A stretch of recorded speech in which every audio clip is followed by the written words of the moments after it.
This is Newsday on the BBC. I'm Rico Hizon in Singapore. The headlines. The diplomatic scramble continues. U.S. and North Korean officials are due to have another day of talks aimed at getting the roller coaster summit back on track. Time is up on the latest search for the missing Malaysian flight MH370. What next for the family still waiting for news of their loved ones? And Babita Sharma in London, also in the programme.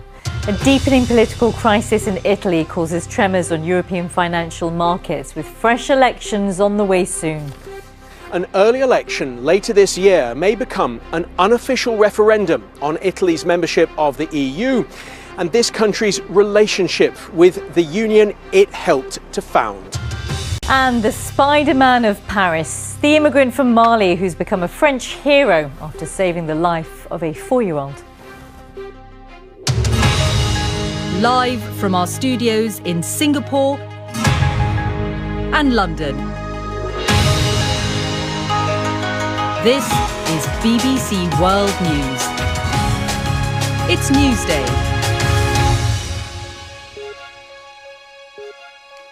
Glad you could join us. It's 7 in the morning here in Singapore, midnight in London, and 8 a.m. in the Korean demilitarized zone, where efforts are continuing to put the planned summit between the U.S. and North Korea back on track.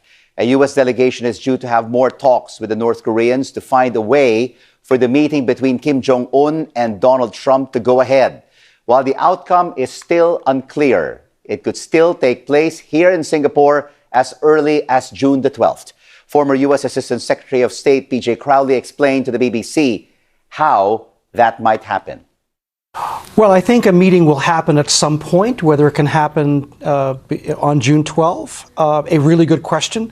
To me, there are still two primary unknowns that we have to answer if the summit is going to go ahead sooner rather than later. The first is, is Kim Jong-un prepared to trade his nuclear and missiles capability, for security and prosperity?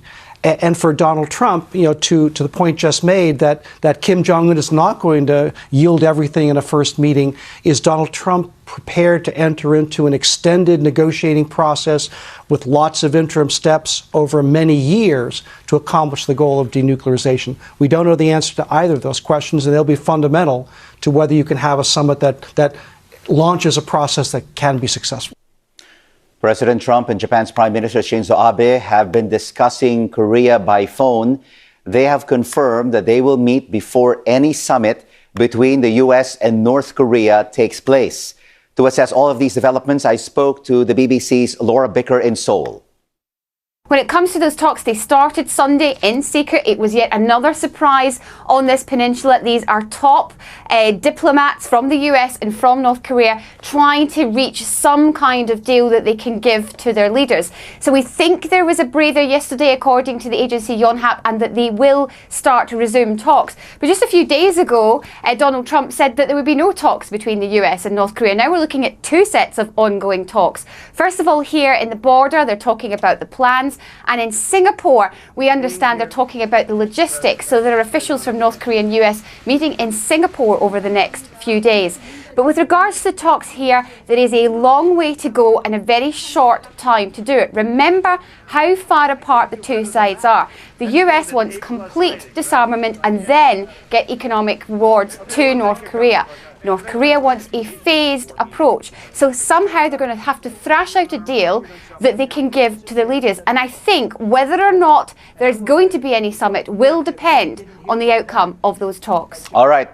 Trump and Abe will be meeting before the summit. Why does the Prime Minister of Japan want to meet Trump? Well, I think you're seeing from Japan a little bit of nervousness. They do not want Donald Trump to allow North Korea to keep its nuclear weapons. I think there's a worry that Donald Trump sees a win here. He's already touted North Korea as a success after seeing the meet on 2 occasions now. So I think when it comes to whether or not what he's willing to give to get a win, I think there's a little bit of jitters going on in Japan. They're slightly worried that Donald Trump will go too far and leave either North Korea with weapons or agree to get rid of troops either here in the peninsula or in Japan.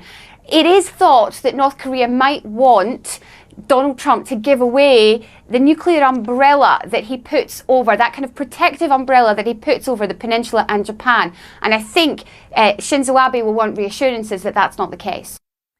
More on that coming up later in the programme. Our other top story this hour, the search for the missing Malaysian Airlines flight MH370 is due to end on Tuesday.